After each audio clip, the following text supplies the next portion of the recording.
what I want to hear as a harp later. I'm playing here with the keyboard sound, the piano sound, what I want to hear later in the project. So this I want to be played by the harp later, so now I'm going to record it.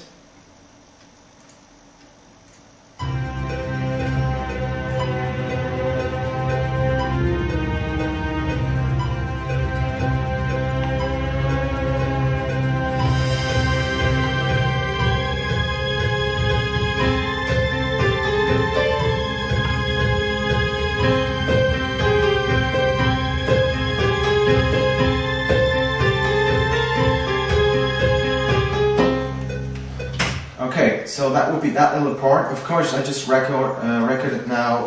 I think about this little thing, but usually I record about 1 or 2 minutes stuff, you know. So you have a lot of stuff going on just so you play this. Now I have to quantize the notes so they are all in order and how they really should be. And we're going to take another listen to it, just if it sounds good.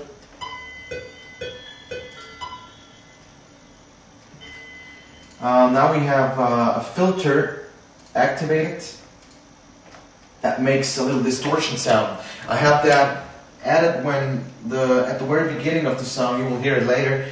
It pops in, and I wanted it to smoothly pop in, not just the regular sound, but to have a metallic sound, and then it gets louder and it really develops to the full harp sound. But for now we have to shut it off, so we're going to record again. We're going to shut that off. So we have the harp sound.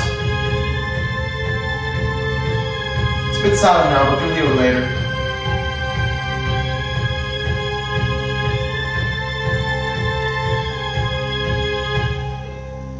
Yeah, it's a bit too silent now, but I'm going to adjust the volume now. Okay. So, here we are. I have to do that again.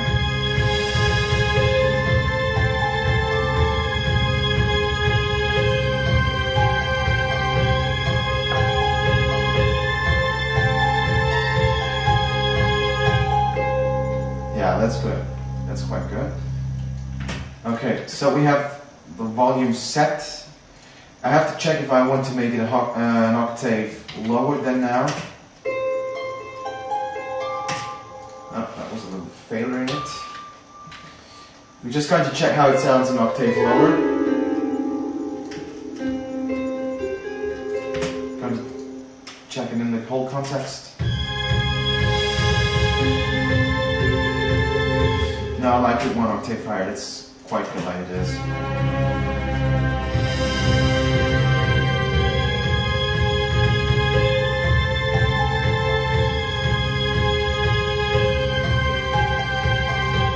Okay, now that's quite good. And we have some other stuff going on. So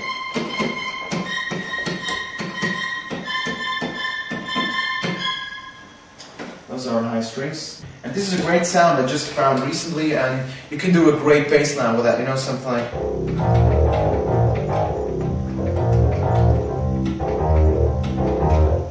And you have those huge orchestral sets, you know, and you can make sounds like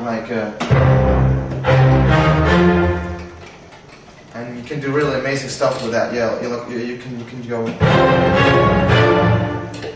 And that's pretty awesome. You can just, that's for a reinforcement. You can just add it well, bomb ladder, you know.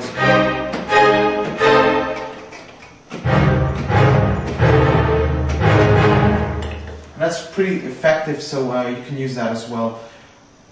And the next thing I'm going to add will be the, like I mentioned before, the sonar sound.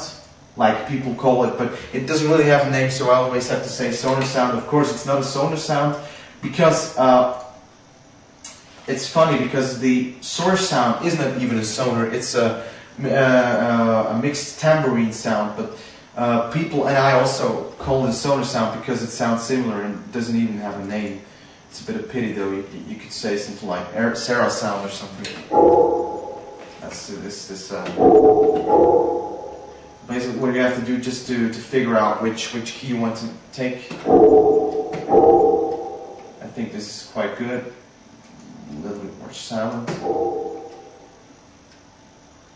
And in this quiet phase, you always have this playing, you know, so I'm going to shut it off again and just record it with the piano.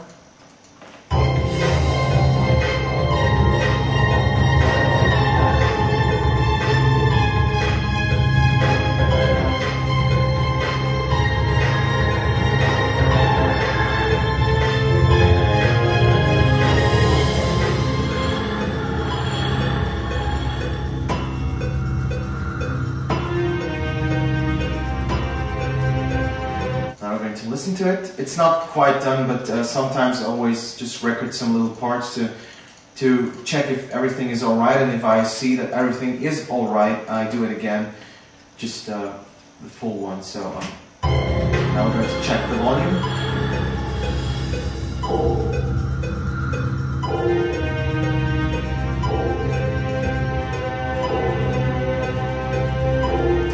Once it could be a bit lower though, and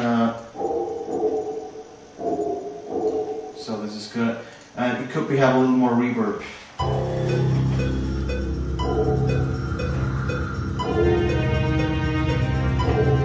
Yeah, it sounds too cut off right now, so I'm going to add some reverb just to make it a little bit more. Oh.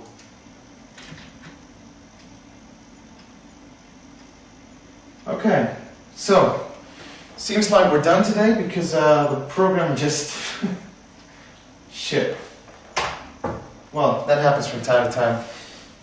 Yes, that shouldn't have happened. I'm sorry, but I would have just added some reverb to this Sonar sound, and well, basically that's it. You can see how I work. It was just a little extract. I think the rest is really just more recording and just more nitpicking work. But well, it's a bit a pity that now the program crashed, but well, you can see how I work, and I hope you liked it, and tune in next time.